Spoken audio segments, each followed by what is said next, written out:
Hi పిల్లలు, ఈరోజు మన కథ ద బ్యాట్మ్యాన్. గౌతమ్ నగరంలో ఆ రాత్రి చాలా ప్రశాంతంగా ఉంది. చంద్రుడు వెలుగుతున్నాడు. కానీ ఒక్కసారిగా నగరంలోని అన్ని గడియారాలు ఆగిపోతాయి. అయ్యో, నా వాచ్ కూడా ఆగిపోయింది. ఏం జరుగుతోంది? వారికి అసలు ఏమీ అర్థం కాలేదు. అప్పుడే ఒక నీడ పైనుంచి దూసుకొస్తుంది. అతనే బ్యాట్మ్యాన్. పిల్లలు, భయపడకండి, దొంగలు కాదు, ఇది యంత్రం పని. ఏ యంత్రం? ద మిడ్ నైట్ మెషీన్ అని అన్నాడు. భూమి కింద ఒక లోహ శబ్దం. గడగడ గడగడ.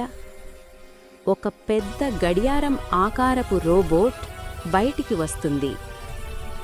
రోబోట్: టిక్ టాక్, నీళ్ళు గడియారాల, నేను అన్నింటినీ ఆపేస్తా. అరుణ్: ఇది ప్రమాదకరం. బ్యాట్మ్యాన్ వెంటనే హీరో మోడ్లోకి మారతాడు. నేను రోబోట్ని డిస్ట్రాక్ట్ చేస్తా, మీరు క్లూ వెతకండి. మేమా?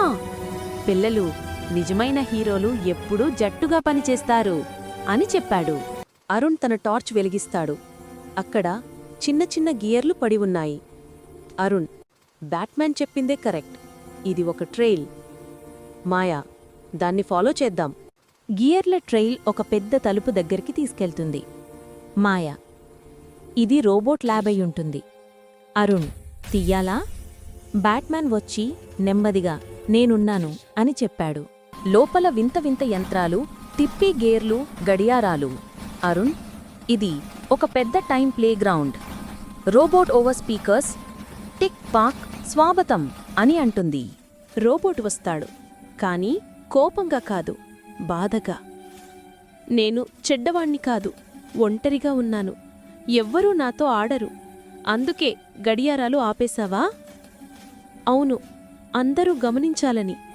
మాయా: నీకు ఫ్రెండ్స్ కావాలంటే చెప్పాలి కదా.